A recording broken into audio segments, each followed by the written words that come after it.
Hello and welcome to today's video. So this time we're going to be taking a look through Sherlock Holmes in vintage Pan and vintage Penguin paperback, plus a couple of honourable mentions that I think you'd like to see as well. So without further ado, sit back, relax, and let's take a look.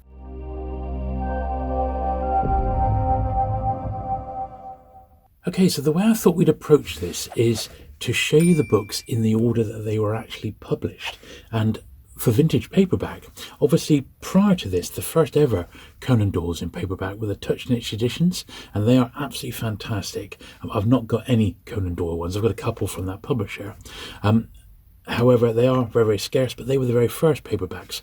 But they're not really in the era that I sort of collect, which is from about 1932, 1933, up to about 1970. And the books that we're looking at today fall into that sort of time period. And this is the very first one. So it's The Hound of the Baskervilles. It's published by Penguin Books, as you can see. And it was Penguin Books number 111. Now, this would have originally come with a wrapper which mimics the cover. And as you can see, it's a real nice one, very, very early for Penguin, September 1937. So Penguin had only been around for just over 2 years at this point. And there it is. It is the Hound of the Baskervilles, the full book. Got some adverts on the back there for the books that were already published by Penguin and some forthcoming titles. All sort of house ads here. I don't believe at this point they'd done any outside advertising now, so all the adverts were for other Penguin titles.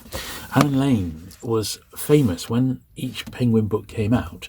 If the author was still alive, 11 copies would be sent to the author in question, and they were instructed to sign one of those copies and send it back to Penguin, and that would be put into Alan Lane's personal collection. So he'd have a set of all the signed Penguin books. But someone like Arthur Conan-Doyle had already passed away by this point in 1937.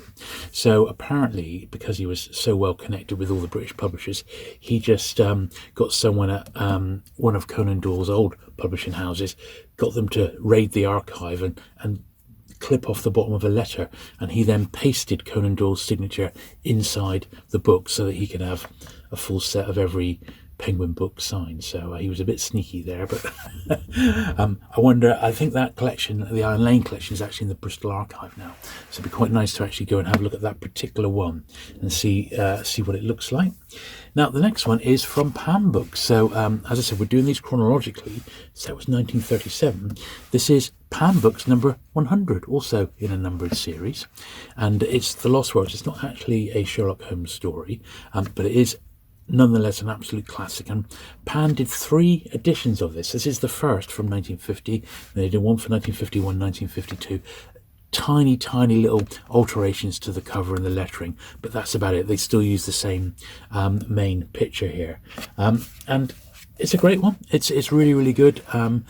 It's fitting that they chose this to be the 100th Pan book, I think, and they do list quite a list of his other works there at the front. Good stuff, eh? I do always love a good dinosaur cover. It's actually a really good book, that, The Lost World. So the next one we got to look at is The Adventures of Gerard. Once again, not a Sherlock Holmes one, but the one of his other creations. And this one has a cover by Pip Pears, or Pip Pares. Quite interested in that one. My copy's not the absolute best of this, but it is the original first printing from Pan. It's an early one for them, 1949. So very, very nice indeed.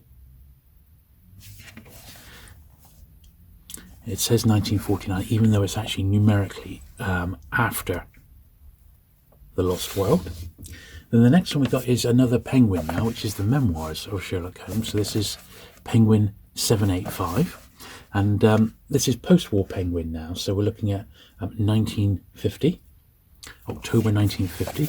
This one's got a little photograph and a potted biography there of Conan Doyle on the back, looking very pensive by the look of it.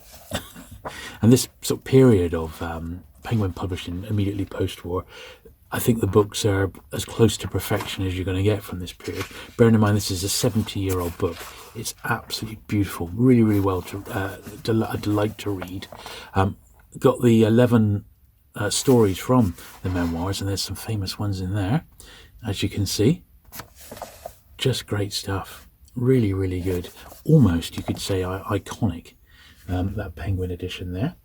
Then the next one we got is another Penguin. This is the last of the Penguins. This one was published in February 1951. It's the Case Book of Sherlock Holmes. It's Penguin number 805 in their numbered series. Bear in mind that very first one down there was number 111. A slightly different biography there. Same photo there. Just in-house adverts.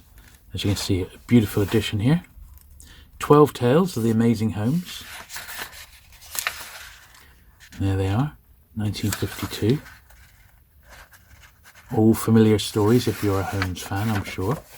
And this one was so iconic, I guess, that back in the 90s, Penguin actually released it as a mug. So we had this coffee mug here, the Case Book of Sherlock Holmes. They even used down there the little number 805, the Penguin number, which I think is particularly cool. Now, these were published by Art Meets Matter at 2005. I haven't looked them up for a while because I believe I've got the full set, so I've not needed to look for any. But these mugs are still around. You just need to sort of perhaps trawl places like eBay, and you'll come across them without too much issue. But I think the mugs are really, really nice. Now we're back to Pan Books again with The Valley of Fear. This is Pan Book number 177. It's got a cover by Mendoza. It actually says a Sherlock Holmes detective novel, just in case, because of course it doesn't mention Holmes in the title. It just says The Valley of Fear. This was 1952. Let's have a little look inside here. So once again, it gives the full sort of list of other Conan-Doyles that he wrote, other books that he wrote. And yeah, published 1951, it says for this one. Although I actually have it as being released in 52, which is probably a bit more accurate. A few other similar titles there. An Invitation to You. So there we are, and there's the different chapters of it. Nice, interesting cover. That's The Valley of Fear.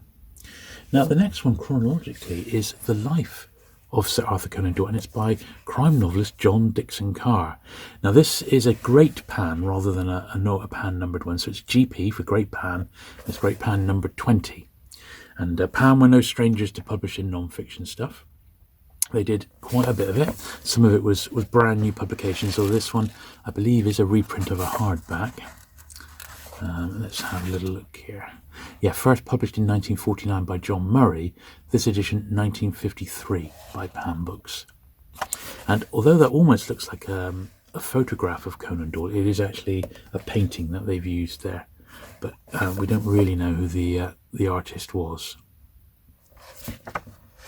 But yeah, quite nice. It's not a bad biography, that of Conan Doyle. And John Dickson Carr, as you know, was a great crime author himself, wasn't he? So that one's worth picking up, from 1953.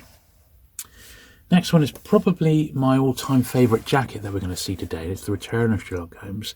It's got some of my favourite Holmes stories in as well. I particularly love this jacket here, and we don't know who it's by, unfortunately, but I love Holmes' impartial silhouette.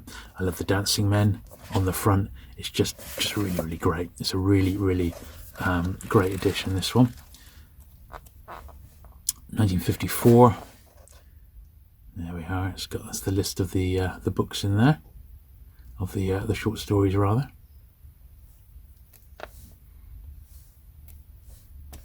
It's great, isn't it? That's a really, I think, one of the best editions we'll see today. That was The Return of Sherlock Holmes from 1954.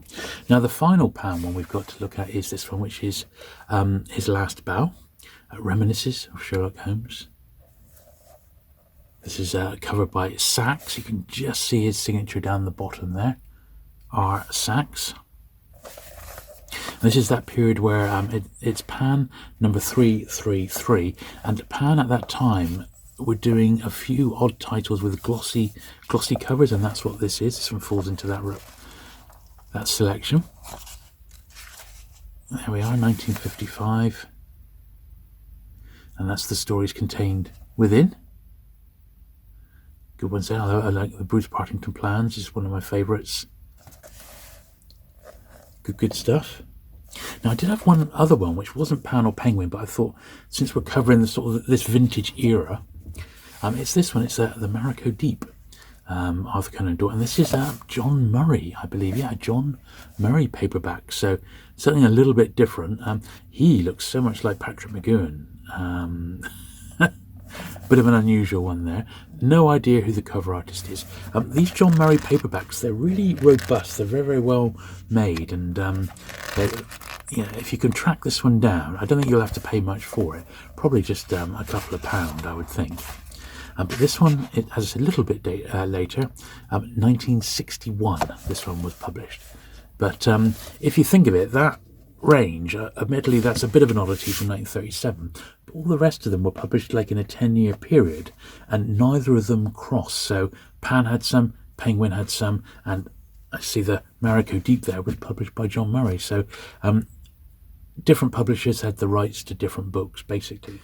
If you are trying to track some of these down, you'll be pleased to hear they're not that expensive. So any of the Pan editions, £3 to £5, if that. Mariko Deep, I would say probably the same, about £3 possibly. The only one which might be a little bit more expensive is Hound of the Baskervilles. If you're looking for that one in a wrapper, you're probably looking at about £30 to £40. But one without a wrapper, 10 to 15, like mine. And the other two later ones, they're not expensive, they're not scarce. £5 or £6, absolutely top price for those. The mug, I'm not 100% sure about, but expect to pay at least about a tenner for that. So although that's the only vintage Conan Doyle books that I've got, there is a particularly good Pan website called ticket.net, and on that website Tim Kitchen, who's the owner of an incredible vintage Pan book collection, he's actually done a dedicated page for the Conan Doyle Sherlock Holmes books, predominantly Sherlock Holmes, that were published after sort of 1970, in fact the mid-1970s, which is when Pan books really went to town. So I thought we'd have a little look at his dedicated page, and I'll pop a link to this in the description down below. So there you are. Hope you enjoyed that little look at Sherlock Holmes and Conan Doyle in vintage Pan and Penguin paperback. Certainly some great titles there. There's not hundreds to collect, so you could get that little run together and enjoy them. I think they're fantastic, beautiful editions, and I think you'll enjoy tracking those down. So if you have enjoyed that little look today, do please give the video a thumbs up. Do please hit the subscribe button if you've not already for regular vintage paperback content, and I shall look forward to seeing you again very soon. Bye.